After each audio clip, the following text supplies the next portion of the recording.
IPM हम हैं ग्राम कल्याणपुरा चंदवाड़ में और हमारे साथ किसान भाई राजेश जी जाट हैं। हम अभी इन्हीं के खेत में हैं।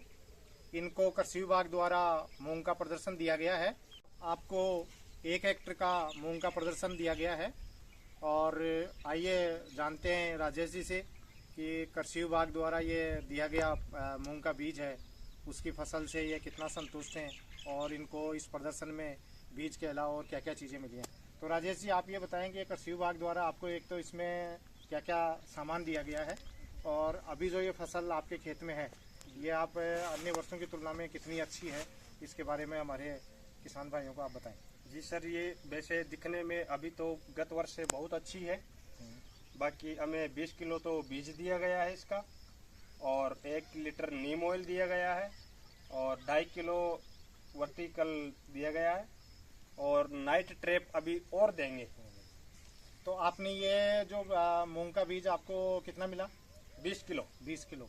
तो ये 20 किलो बीज को आपने कितनी दूर में बुआई करी? 4 बीघा जमीन में 1 4 बीघा जमीन में। तो मूंग की फसल आप पहले भी लेते थे? जी पहले भी लेते थे। तो जैसे पहले आप मूंग की फसल लेते थे और ये जो वैरायटी आपको दी गई है ये मूंग की वैरायटी है IPM 410-03। ये वैज्ञानिकों के हिसाब से बहुत अच्छी वैरायटी है। तो अन्य वर्षों में जो आप मूंग की फसल लगाते थे और ये जो फसल आपने लगाई है इसमें क्या अंतर आप देख रहे हैं? जी अंतर तो बहुत अच्छा लग रहा है। वैसे पौधे के हिसाब से तो उपज अच्छा आना चाहिए। आपके हिसाब से आप जो मूंग की फसल पहले लेते थे अब तक फसल को देख के आप ये कहना चाह रहे हैं कि ये फसल बहुत अच्छी है? बहुत अच्छी है। इन्हीं किसान के परिवार से आप हैं छोटा देवी जी। आप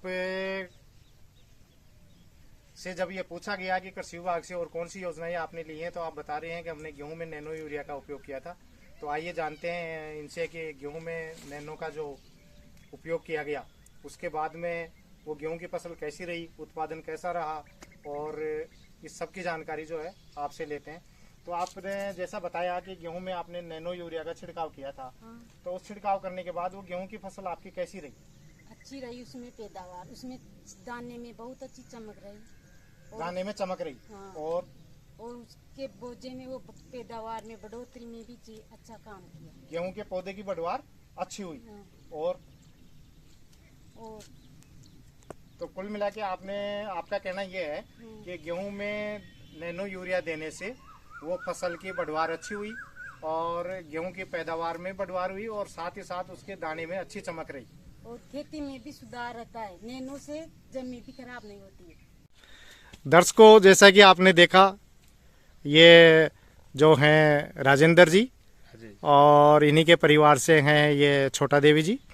इन्होंने कृषि विभाग से मूंग का बीज भी लिया है, ढेंचा का बीज भी लिया है और ये बता रही हैं कि मूंग की जो ये फसल प्रदर्शन के अंतर्गत इन्होंने ली है वो अब तक की स्थिति देखने पर बहुत अच्छी फसल लग रही है।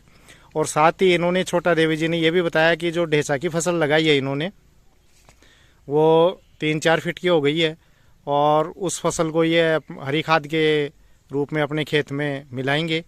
हमारे कृषि विभाग से ढेंचा का और मूंग का बीज लिया था। हमने मूंग की फसल तैयार कर ली और ढेंचा की भी कर ली। ढेंचा अभी 3-4 फीट बड़ा हो गया है। जब इधर की जमीन की जुताई करेंगे तो उसमें या तो रोटावेटर से या उसकी हकाई करके फिर उसमें सरसों का बीज लगाएंगे। जब इसका पता चलेगा कि ढेंचा का जो खाद लगता है ना जमीन, उससे अगर सरसों अच्छी रहेगी तो इससे हम और अगले साल और इसका उपयोग करेंगे।